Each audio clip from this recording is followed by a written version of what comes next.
Hey, Nick, it's good to be back. The Barnhill Brothers podcast show is officially back. Yeah, we took a little quarantine time off. Yeah. But, I mean, that's not really our fault. There wasn't many fights to cover. Well, that's true, and we also updated the set. Yeah. What do you guys think about the new set? Drop a comment if you like the old one. If you like the new one. I like the new one better. I do, too. I think it looks nice. It looks more cozy. Yeah, exactly.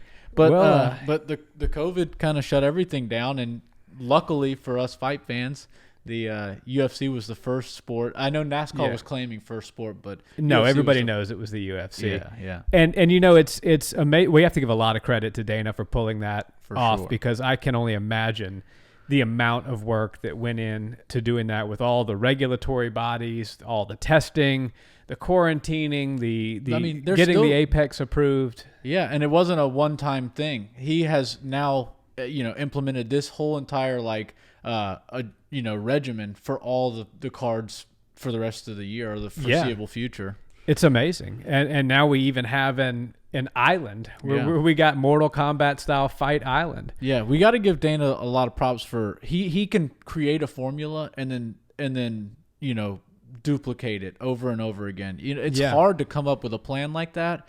But the way he was able to do it in a matter of months and then keep it consistent, and it obviously works because we're getting our fights. So. Yeah, and I think a lot of other sports organizations have taken note.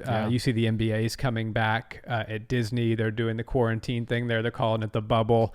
It's really impressive. But speaking of COVID, I think we wouldn't be able to start this episode off without extending our condolences to Khabib, who lost his father due to complications of COVID. God, it's horrible. Nick and I are both very close with our father, and we can only imagine what he might be going through or what he is going through right now. So best wishes to him from the Barnhill Brothers. Yeah, that's horrible, man. And, father-son dynamic is so strong, but he was also his coach and mentor and everything. So, we might see Khabib take some time, much deserved and well needed time off, and he's earned it. Yeah, absolutely. And like you said, it's bad enough to lose a family member, right. Especially when you're a close-knit family like he clearly appears to be. Right. But then on top of that, when you add the layer of the fact that he was your first ever and you're still your head coach, even though Khabib trains at American Kickboxing Academy, his father was his first coach and still his head coach. Right. And, it'll be, I just hope he takes the time that he needs, gets himself back together, and is able to come back out and continue to put on a show if that's what he wants to do. And you can tell how respected Khabib's father is by how the Dagestani fighters, all of them, kind of look at him as a mentor and coach. And the way, AKA is literally one of the top gyms in the world, and they allow him to be the head coach of arguably their most dominant fighter because they know that connection that they have is just unmatched. So. Yeah. Well, speaking of fights coming up, we've got UFC 251. Yeah. We've got the triple header as far as this is title shots go, or title fights go, rather. Yeah. This is an amazing card. And, really since the UFC's come back, they've put on some really amazing cards. But I think this one really takes the cake, especially now with the introduction of Jorge Masvidal. Right. As the great Chael Sonnen says, what a difference a day makes. If we would have filmed this podcast yesterday, we'd be talking about Gilbert Burns versus Usman, and now we're talking about Masvidal versus Usman, which it's one of those things where I was super excited for Gilbert to get his title shot that I think he deserves. But everybody, after that little scram that they had, Masvidal and Usman, that is, at that media day down in Florida, everybody's kind of been waiting for this fight. So. I certainly know that I have. And I don't want to tell you, we hope that Gilbert Burns has a speedy recovery. All signs point to the fact that he probably will. Another COVID case. Yeah, and let's hope that we get him back in the mix as soon as possible. However, I am extraordinarily excited for this Masvidal-Usman fight. Yeah. So let's sort of dive into that one a little bit. Yeah. And before we do, I want to know, because the game is so ever changing and evolving, and the matchup was great for Gilbert Burns versus Usman, but I'm worried for Burns, if he, let's just say Masvidal wins, does that bump him back in the line? Because Masvidal, some would say Usman deserves a rematch because he's been such a great champion. Covington, obviously, there's a lot of a story you can create behind that. McGregor, yeah, all I of was these going to people. say I'll introduce a third name, which I think would probably be the one that, in my opinion, would be most likely to happen. Right, and I don't want to get ahead of that, but right. I do think that the MMA gods could be aligning should there be an upset for triple champ, the luckiest fighter of all time. Yeah, Conor McGregor to step in and take a 170 shot. But in order for that to happen, Masvidal's got to get past Usman. Yeah. Can he do it, and how does he do it, if so? It's always hard to jump into a fight last minute. There's pros and cons to it, right? You haven't been in a fight camp. Obviously Gilbert Burns and Usman have been training nonstop, and I'm sure Masvidal's been training a lot, but not the way that you would during a fight camp. We saw he was at some Brazilian steakhouses not too long ago, enjoying his life out of a fight camp. So I think that's a bit of a con because he wasn't getting the 10-week, usual fight camp that he would be doing if he would have signed this fight earlier. But a lot of people say that there's a lot of pros to short notice fights because the pressure's off. Right. As soon as they announced the fight, he became a 3-1 underdog, and or a little bit over that. But there's he's not going to lose a lot of stock losing this fight, and that's the thing that McGregor did so well in his career is took these random fights or these short notice fights or did things that, a big magnitude fight that doesn't, tear you down if you lose it, or, you kind of go do the impossible. And if you come up short, then, you don't lose a ton of stock. So I think it's kind of a win-win for Masvidal. And it creates an opportunity for some magic to happen. Right. And in order to have a storybook career like McGregor has and many Masvidal, others, you need those moments where the magic happens. And this is certainly one of those opportunities for Masvidal. And again, as you said, he does have the con of I think where it's going to come into play most is he's not going to be as well conditioned as Usman. Mm-hmm. Everybody knows Jorge doesn't need an 8 or 10 week training camp to learn how to box and how to throw hands. Right. Or he's got that ingrained in him. What he needs the fight camp for, in my estimation, especially going up against an opponent like Usman, is to build that stamina up. So I think he's going to be at a stamina disadvantage. Yeah. That being said, I think he's going to be going for the kill in the first 3 rounds. Yeah. And that's where I see him having the best chance. I think if you get to rounds 4 and 5, you're going to see an Usman decision or a late finish. Right. But Jorge in the first 2 rounds, the fact that he hasn't had a fight camp isn't going to matter. Right. He's going to come out and bang. He might try to beat his own record and knock. I don't think that'll happen, but he might go for it. Yeah, I think the same thing. I think he should know, and I'm sure he does, and his team knows that they need to come really hard in the first 2 rounds. Throw everything at Usman, and hopefully something sticks and can take him out. Because the further the fight goes, the harder it's going to be. And Masvidal, came from 155, so he's naturally a little bit smaller of a guy than Usman. I mean, Usman couldn't make 155; his life depended on it. Right. But he comes. So the weight cut's not going to be a crazy hard issue for Masvidal. Right, here. right, and that's why he was such a good late replacement. But Usman has a never-ending gas tank. No matter who he fights, I mean, Colby Covington arguably has a never-ending gas tank, and he was gassing before Usman in their last fight. So, I think we're going to get a fireworks type of show. I think there's going to be a lot of great striking. I think Usman's going to implement some of that aggressive wrestling that he does, but I think you can't have a non-exciting fight when Masvidal's in the ring. No, this is going to be incredible. And Usman is just, he's arguably the most complete fighter that's competing right now. I mean, as far as when you factor in striking ability, grappling ability, physical ability, his clinch work, stamina. I mean, he is the full package. I mean, and I feel like there's this notion that a lot of people, for whatever reason, don't think Jorge Masvidal is the real deal. not to say that he's not a great fighter, but a lot of people think that he's not that elite level fighter that some, and certainly himself, say that he is. But, I mean, for God's sakes, the guy started in Kimbo Slice's backyard. Right. Has one of the longest standing UFC storybook careers.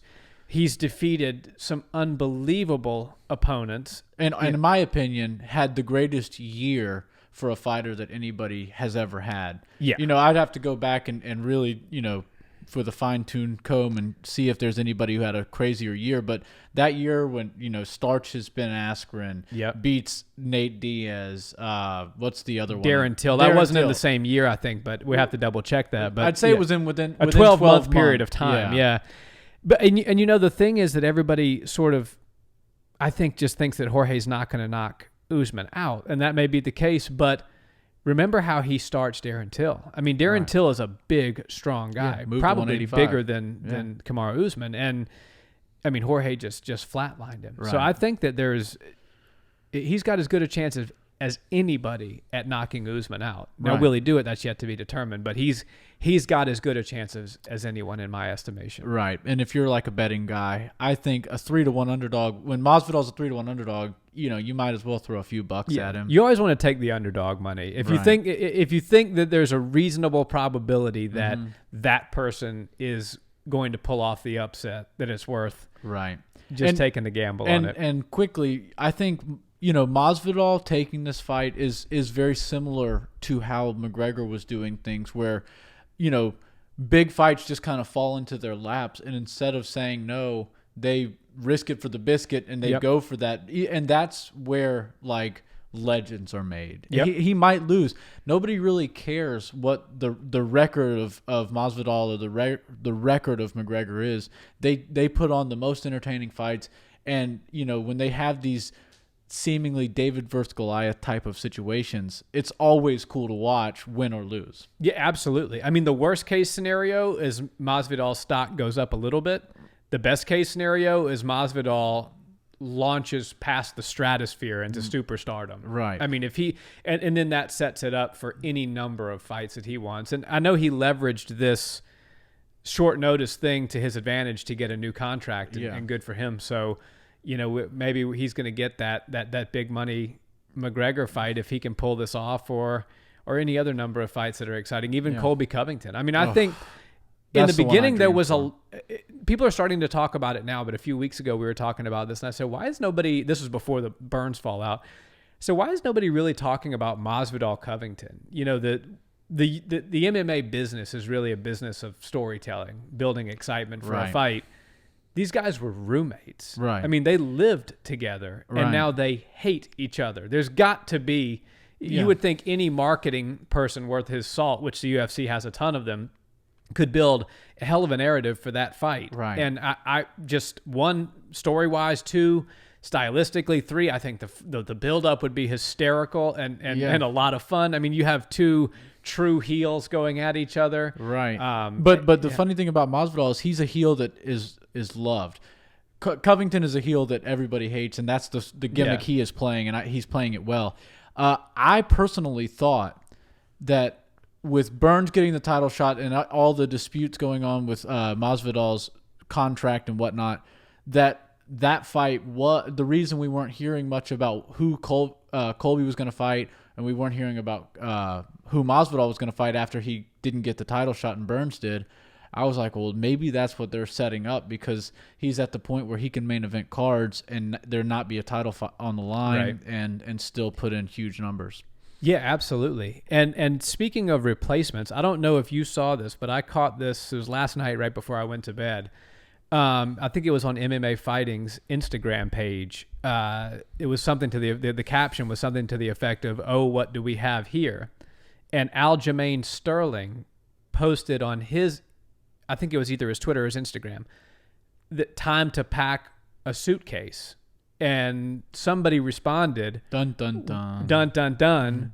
Hey, where you headed? Yeah. And he responded only with the island emoji as his response. So that sort of brings up the question, because, we spent the first little bit of this podcast talking about the main event, but let's not forget the fact that there's two other title fights on this card. Insane.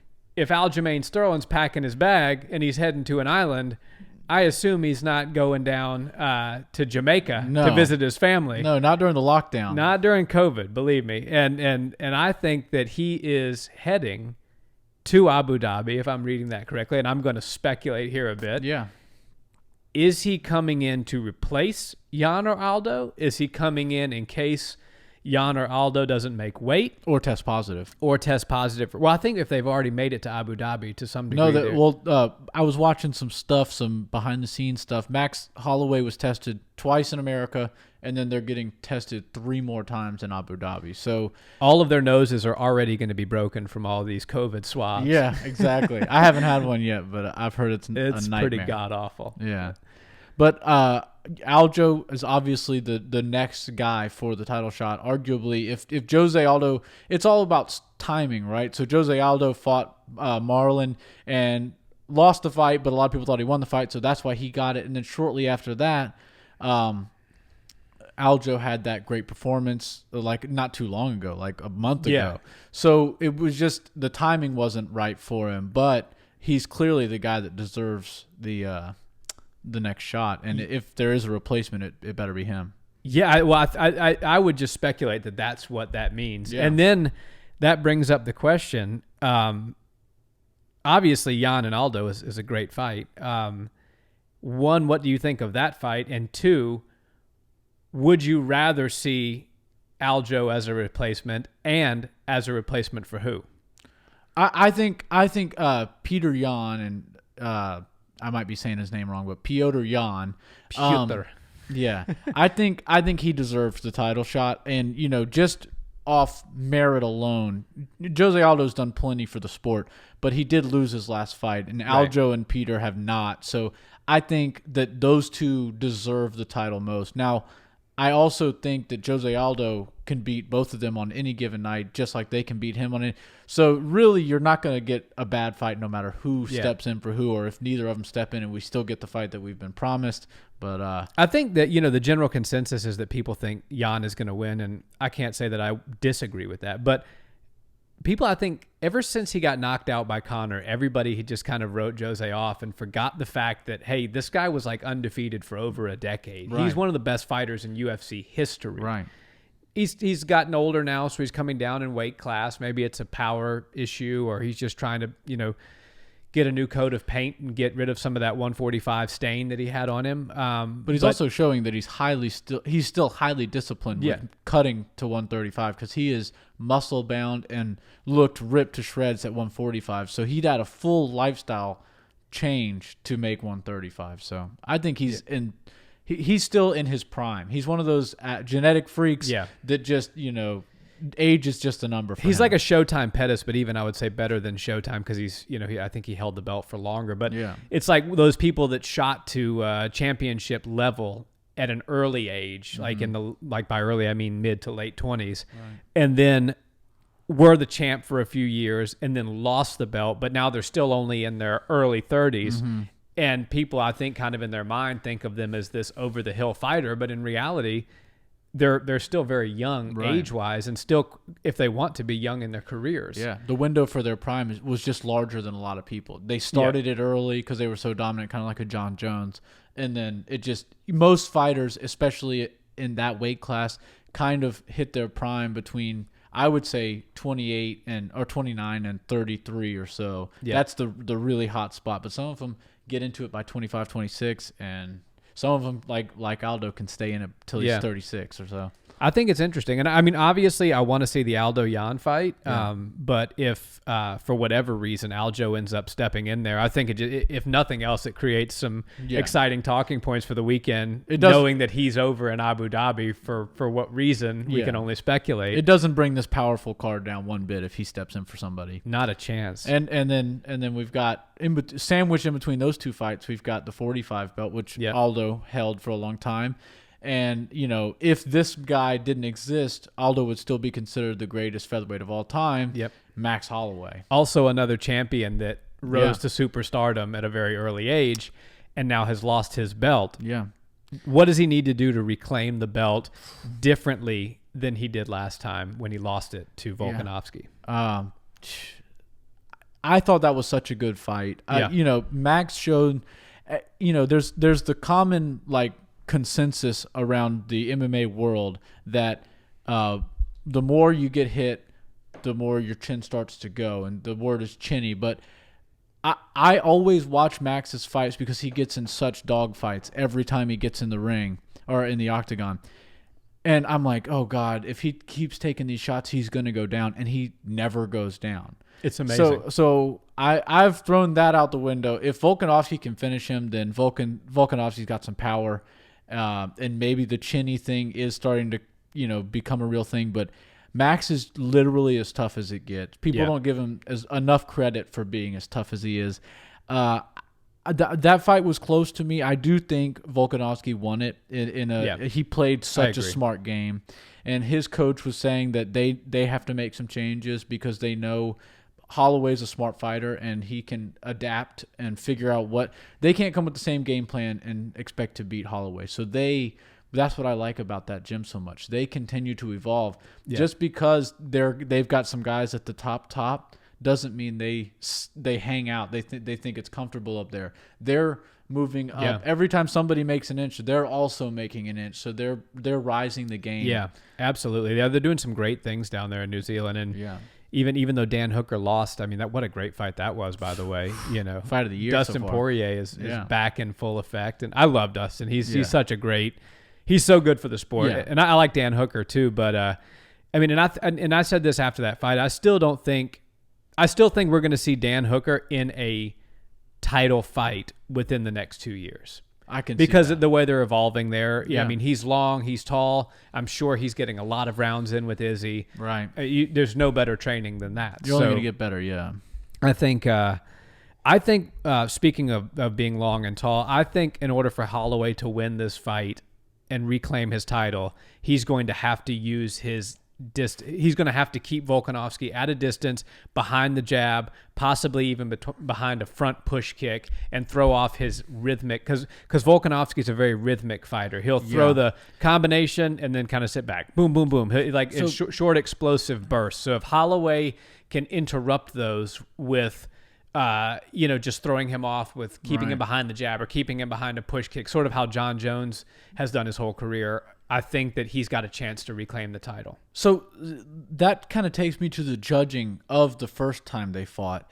And Holloway largely did play the outside and the long game. And it's a dance. So one of them is going to be coming towards the other one. The other one's going to have to move away. Unless you have those fights kind of like a Diego Sanchez, Clay Guida, where they just go into each other and it's just like two bulls. But that's not what we're going to get. And I think the judges saw Volkanovski as the aggressor, which technically he was. But it's hard for people to judge, especially fighters, non-fighters, judges, whoever it is, to watch a fight and really judge how somebody's doing while they're moving backwards and moving. It's a difficult skill to judge. Right, because obviously when you watch a fight and you see somebody marching somebody else down, you think that guy's winning. But if you go back and watch the Sugar Ray Leonards and some of the Floyd Mayweathers of the world, they've made a career and a very successful career at moving backwards, making people miss and scoring with some range and some reach. I think Max did a great job at doing that. I don't know if doing that will get him a win because it didn't get him a win last time. So I think Max is going to throw caution to the wind at some point in this fight and make Volkanovski get into an absolute dogfight like he likes to do. I think it's got fight of the night potential written all over it because Max is coming back for his title whatever it takes. Yeah. And Volkanovski is an explosive little fireball. Right. And so he's going to be throwing heat. And Volkanovski fought very smart last time. Yeah. He fought he had a game plan that was perfect, and he fought and executed all the way through the fight. I think this time Max is going to see that if that happens and the reach thing isn't working, he thinks the judges might not see it in his favor. He's going to throw caution to the wind, and we're going to get some fireworks. It's incredible. Yeah. I mean, how many good fights are on this card? We've spent almost an entire podcast just talking about the top 3 fights on the main card because they're all championship fights and all worthy, quite frankly, of a 30-minute discussion. Easy. Each one of them. Yeah. But what about some wild card fights? Well, so we got the two female fights that are also on the main card. Mm-hmm. We've got Rose coming back against Andrade. Rose, she's always been one of those people. She's a very skilled fighter, but to me, she can be her own worst enemy at times, getting in her head and things of that nature. I don't know that she's going to be able to mentally overcome being ragdolled and thrown on her head/neck. Yeah. In the first fight to beat Andrade. So I don't know. I'm hoping that she's able to reestablish herself and come out and fight her game and not be off. But I think that I'm kind of leaning towards Andrade to win again. Yeah. She fell out of love of martial arts, and then she obviously had to find that passion again. She said she did, but it's hard. Once somebody's beaten you, they kind of know, and there's this unwritten, or not unspoken, I should say, feeling that both fighters get, like, I know I bested you and I bested you.